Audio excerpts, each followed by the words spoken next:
साथ जो पड़ोस के साथ जुड़े, मैं आपका पुनः धन्यवाद करता हूँ। सम्मानित साथियों, ये वो धरती है जहाँ से जिस धरती ने बीमारी को जन्म दिया। जब भी मामले होते थे, जब भी कोई कांड होते थे, ये सब पुराने लोग बैठे हैं। ये वो लोग हैं जिन्होंने हमेशा से कोऑपरेट किया समाज को। तो मैं इन सभी महानुभावों का, इन भाइयों का, ये हम उन्होंने हमसे बड़े हैं, उनका सम्मान करते हुए, क्योंकि अब तक ऐसा हुआ कि जिन्होंने समाज में काम किया उनका सम्मान नहीं हो पाया या उनको जो है ना इग्नोर कर दिया गया। लेकिन भीम आर्मी जय भीम संगठन आपके बीच में ऐसा संगठन है, पगड़ी बुजुर्गों के हाथ में रहेगी और झंडा डंडा हमारे हाथ में रहेगा। और सम्मानित साथियों, जितने भी लोग खड़े हैं, हमारे राजकुमार जी हैं, भाई राहुल भारती जी हैं, हमारे भाऊ जगपाल जी के पोते हैं, और भाई डॉक्टर साहब उमेश भाई, ये भाई अशोक भारती जी बैठे हैं, ये सामने बैठे हैं छोटे भाई जिलाध्यक्ष जी हमारे। पूछ लो अगर आज तक कोई सम्मान में कमी आई हो, मैं ये बात इसलिए बता रहा हूँ कि समाज के सामने दूध का दूध, पानी का पानी होना जरूरी है। कि आप लोगों ने इस आंदोलन को यहाँ से बढ़ाया और पूरे देश में आज लोग काम कर रहे हो, और आज आपने मुझे इतना बड़ा कर दिया। पहले मैं बहुत इतना छोटा था कि मुझे एसओ भी धमका देता था, लेकिन आज आपने मुझे इतना बड़ा कर दिया कि सरकार को भी जूते में पानी पिलाना जानता हूँ आप लोगों साथियों। लेकिन मैं आपसे निवेदन करता हूँ, आप लोगों से निवेदन करता हूँ कि जिस प्रकार से आपने यहाँ से धरती से इस आंदोलन को खींचा, आपने इस आंदोलन को बड़ा किया, और जितने हमारी पुरानी लोबी के लोग बैठे हैं, मैं समाज के सामने आपसे कहना चाहता हूँ कि मुझे आपका साथ चाहिए। अगर मैंने आज तक गद्दारी की हो, क्योंकि मैं सुरक्षा इसलिए नहीं रखता कि कभी सवाल समाज डायरेक्ट आंख में आंख मिलाकर ना कर ले, मैं सुरक्षा नहीं रखना चाहता, क्योंकि मेरी सुरक्षा आप है, आपसे मजबूत लट पुलिस के पास नहीं है। जब गोली चलती है तो पुलिस भाग जाएगी, लेकिन मुझे पता है कि आप सुरक्षा करोगे, उन्हें पता है कि मेरा भाई हमारा खून है। इसलिए समाज के लोगों, मैं आपसे निवेदन करता हूँ कि मुझे आपका साथ चाहिए। और ये तो आरक्षण की लड़ाई है, आप लोगों ने SC/ST की लड़ाई को लड़ा, वो जीते हम लोग। आप लोगों ने अभी जो शिक्षक आंदोलन था, उसमें जो डिजिटल अटेंडेंस थी, राजकुमार जी हमें अवगत है, जानते हैं, वो लड़ाई आप लोगों ने जीती। 69,000 शिक्षक भर्ती का आंदोलन उत्तर प्रदेश के अंदर, वो आपके संगठन ने जीता मजबूती से। पूरे प्रदेश के शिक्षक आप लोगों से जुड़े हैं, और आज आप लोगों ने पूरे देश के अंदर ऐसा माहौल, ऐसा संवैधानिक रूप से, और विरोधियों को पता लग गया कि अब नीले गमछे वालों को कोई बहका भी नहीं सकता। अब तो ये शिक्षित हो गए हैं। अब तो ये RSS के लोग हमारे लोगों को जो आगे खड़े करके उन पर जो हमले कराते थे और कहते थे कि तुम तो हिंदू हो और हिंदू मुस्लिम कराते थे, आज उनके मुंह पे ऐसा जूता लगा है कि आज बहुजन समाज के लोग अपने दम पर भारत को बंद करना भी जानते हैं। ये तो अल्टीमेटम दिया है, ये अल्टीमेटम दिया है। अगर हमारी सरकार गंभीरता से इस बात को सरकार नहीं सुनेगी, तो फिर इससे बड़ा आंदोलन भी करना हम लोग जानते हैं।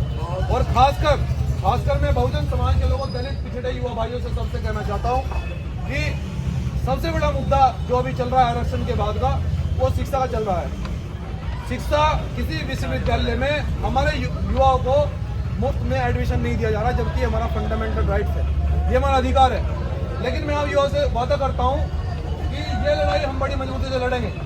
जिस विश्वविद्यालय में आपका एडमिशन 0 बैलेंस पर नहीं होगा, आर्टिकल 15 में ये बड़ा सुरक्षित लिखा है बाबा साहब ने, कि सभी विश्वविद्यालयों में SC/ST OBC का एडमिशन फ्री में होगा। जो विश्वविद्यालय आपसे फीस मांगे, उस विश्वविद्यालय में हमारे जिलाध्यक्ष जी या जिले के लोग ताला लगाने का काम 1 घंटे में करेंगे।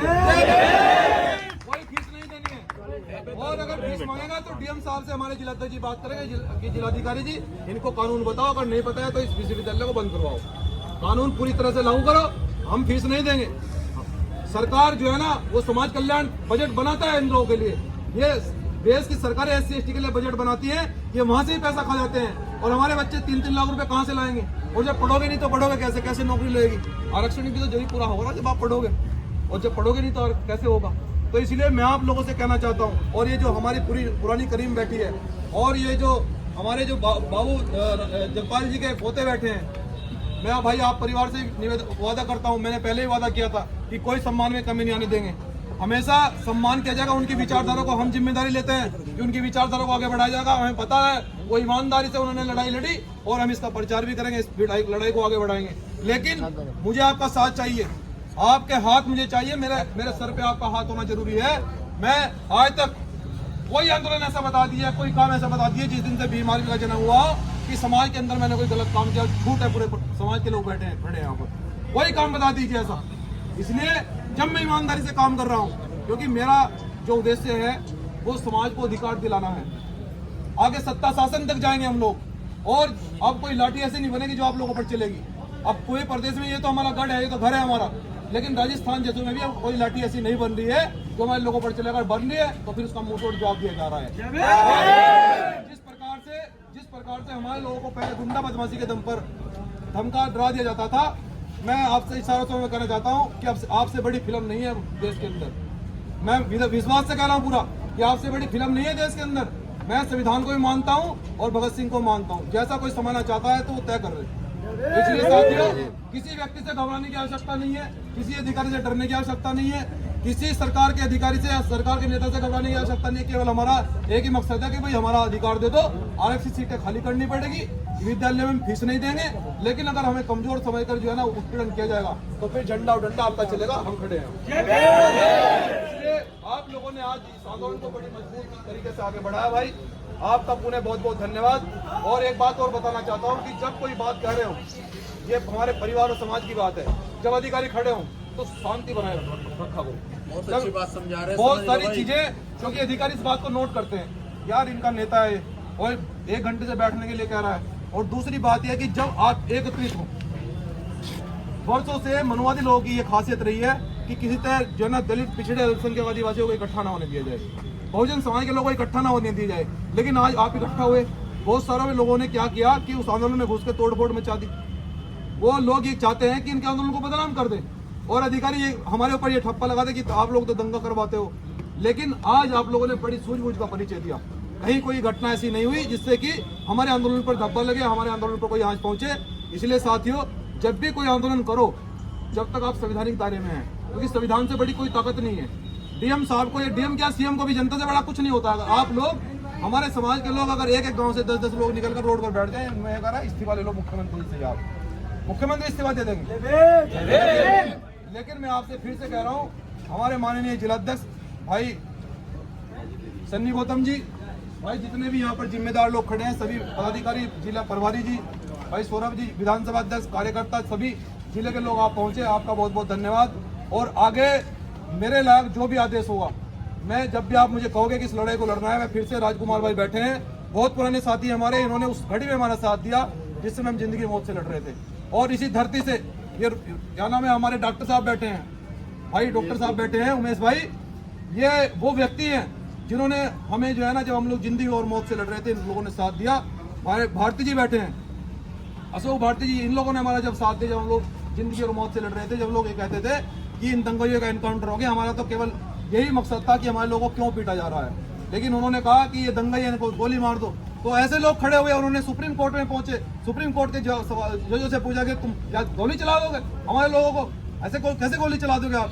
तो ऐसे लोगों ने डीएम को यहाँ सस्पेंड करवाने का काम किया, एसपी सस्पेंड होकर गया जिला सहारनपुर में, ये आपकी ताकत थी। और बाबू जगपाल जी की हम विरासत को आगे बढ़ाएंगे, मैं ये भी वादा कर रहा हूँ आपसे, और जो मैं कहता हूँ वो करता हूँ। इसलिए किसी गुंडे मवाली से डरने की जरूरत नहीं है। अधिकारी को कहो कि भैया संवैधानिक दायरे में बात करो, अगर सरकार के दबाव में आओगे तो फिर जो है ना तुम भी सस्पेंड हो जाओगे, हमारा तुम कुछ नहीं कर सकते, सीधी सी बता रहे हैं। आप लोग आगे से ध्यान रखना, संवैधानिक बारे में आंदोलन करेंगे। और मैं फिर से आप सभी जिले सहारनपुर के सभी परिवारों से एक एक हाथ मुझे चाहिए, मेरे सर पे एक एक हाथ चाहिए, तो एक एक हाथ हर परिवार, हर घर से रखोगे। जिला सहारनपुर के लोग हाथ खड़ा करके बताओ। वादा कर रहा हूँ इस पुरानी लॉबी से भी कि मैंने ना सम्मान में कभी पहले कमी आने दिया आपकी, और ना आगे ना आने दूंगा। ईमानदारी से इस लड़ाई को आगे बढ़ाऊंगा, ईमानदारी से इस आंदोलन को यहाँ से लेकर दिल्ली तक और लखनऊ तक लेकर जाएंगे। जय भीम, जय संविधान, जय गुरु।